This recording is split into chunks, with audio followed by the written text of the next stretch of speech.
It wasn't the figure we wanted, but it was the one we got. Hello, my baby. Hello, my honey. Hello, my ragtime gal. Suddenly you kissed my wife. Baby, my heart's on fire. We review one of the Hasbro Selects figures from the War for Cybertron Siege line. Behold, Powerdasher Zetar. The 1980s Generation 1 Transformers ripped off the lesser-known Diaclone figures, and one of those was a spring-loaded drill-nosed vehicle called Zetar, or Zetar. They didn't make a very big splash back then, and I know of no cartoon appearances.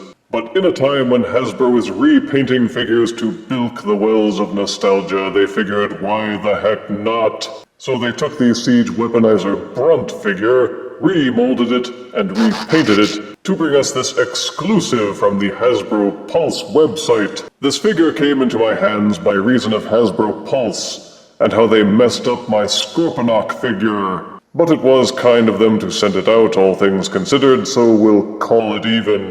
The box is brown and looks pretty much like all the other Select boxes, with the sticker on the front being the only way to identify the contents. So let us open the box and identify the contents. Like the Weaponizer Brunt figure that this was made from, Powerdasher Zetar has no accessories because he is a bunch of accessories, all of which can be configured into a robot mode and a vehicle mode. The figure comes with an instruction booklet. Zetar's robot stats are not listed, but each component is named and given stats. There's the CHP M2OBV launcher, with 9 muscles, 14 targeting scopes, and 16 mouse pointers. The CAD M2VX cannon with 20 muscles, 9 targeting scopes, and 15 mouse pointers. There's the CCR M2AGZ blaster with 18 muscles, 15 targeting scopes, and 10 mouse pointers.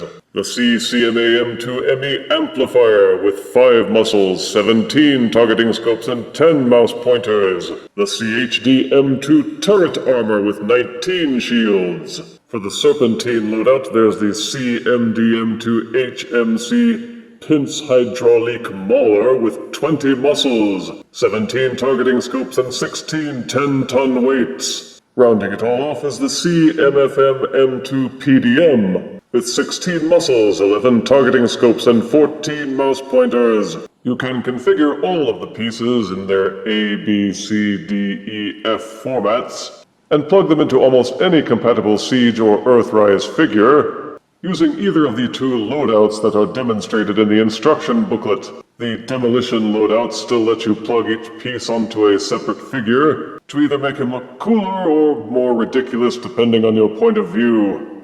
Follow the same instructions for Weaponizer Brunt to assemble the Serpentine loadout, to put 2 giant mechanical grabby arms onto the back of any compatible Siege or Earthrise figure, using the 5mm ports and the Battlemaster ports.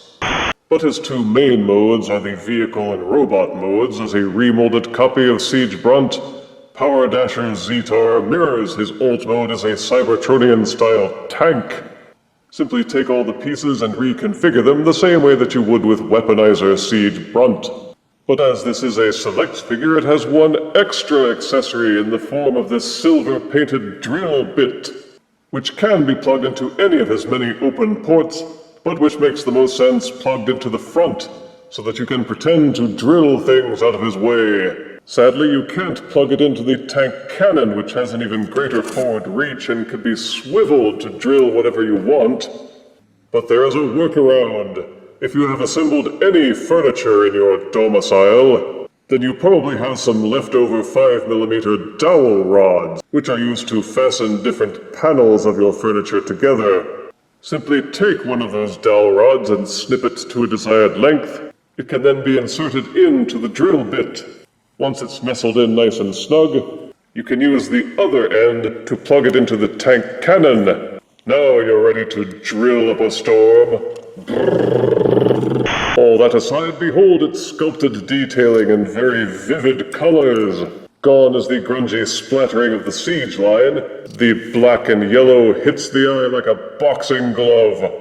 And the silver highlights are well done. Some things like the tank barrel seem a little less painted than Weaponizer Brunt was, while other things like the treads are painted more. So it's kind of a toss-up as to which figure got the best of it in terms of color and detailing. The plastic feels about the same on both. It may be user imagination, but Zetar suddenly feels as if he's holding together a little better than Brunt does. His front and back section still can rotate out of alignment if you're not careful, but it feels a bit more reluctant with Zetar than with Brunt. You can still plug accessories and fire blasts in the same way that you would with Brunt, or mix it up and try your own combinations. There's a wealth of 5mm ports and pegs for full Battlemaster compatibility. The turret can be raised and lowered, and the plastic discs in his treads mean you can scoot him around on flat surfaces.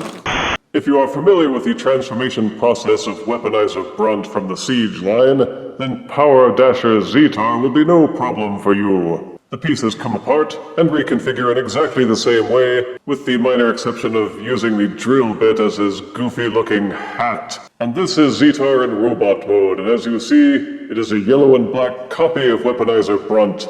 Like most Selects figures, they seem to have taken a bit more care with the colors and the paint job. The colors are neat and certainly vivid. The decals and silver highlights set him off well, especially by comparison because Brunt's treads were never painted. Even as goofy as the face is, it was also painted well with good detailing. These slitted eyes and silly smiling mouth do make him look like some kind of classic-style robot. Brunt's squat proportions and compact build suit Zetar pretty well. The plastic feels solid, although the forearms feel a bit loose and don't hold poses quite as easily. But all the other joints feel nice and tight, and there's no glaring hollowness with any of his limbs. If you think the drill bit looks silly on his head, you can pop it off from its peg and plug it into the weapon accessory, though it leaves Zetar with an unused peg just jutting up from his melon. I'm currently experimenting with different Siege and Earthrise accessories, which might be a better suit for him as a helmet. Feel free to use any of Zetar's open Battlemaster ports to arm him up with Fire Blast accessories and weapons to your heart's content. And of course he boasts the same articulation as Brunt. Rotating the head's a bit of a struggle because the drill rotates as well, but you can pop it off and rotate Zetar's head 360 degrees and also tilt it backwards. The shoulders are pegged in so that they will rotate 360 degrees, and the joint at the shoulder allows the arms to splay outwards. There's an upper arm swivel, and a loose elbow joint. Claws will open and close. There's full 360-degree waist rotation. The legs will rotate 360 degrees, or at least until they start bumping into things. They will also splay outwards fully. Upper thigh swivel is included, and since it's only pegged in at the knees, they will also rotate at the knees, and rotate backwards about 90 degrees. And of course there is the now standard and expected Siege foot tilt, which will allow the feet to rotate in and out but not forwards and backwards. So Zetar can pose just as well as any Deluxe in the Siege or Earthrise line, depending on your patience and stick-to-itiveness. For size comparison, here is Select's Powerdasher Zetar next to Siege Weaponizer Brunt. Here is Select's Powerdasher Zetar next to Combiner Wars Generation 2 Voyager Onslaught. And here is Select's Powerdasher Zetar next to a Black & Decker Power Drill. If you weren't able to get a hold of Weaponizer Brunt, then Powermaster Zetar is a good substitute. Positives are that the overall mold was an excellent foundation. The details, paint, and colors are consistent with the Select line's quality. Buyers will not be able to complain for lack of attention to detail. The robot articulation is robust, and it matches Brunt for versatility in its weaponizer options. You can keep him as a robot, or a drill tank, or split him into pieces to gear up other figures. Negatives are that this is just a remold, and based on an obscure character at that. People who already own Brunt may find little motivation to add Zetar to their collections, since he has nothing new going for him besides the drill bit accessory, which may be Generation 1 accurate when plugged into his head, but doesn't make him look any less ridiculous.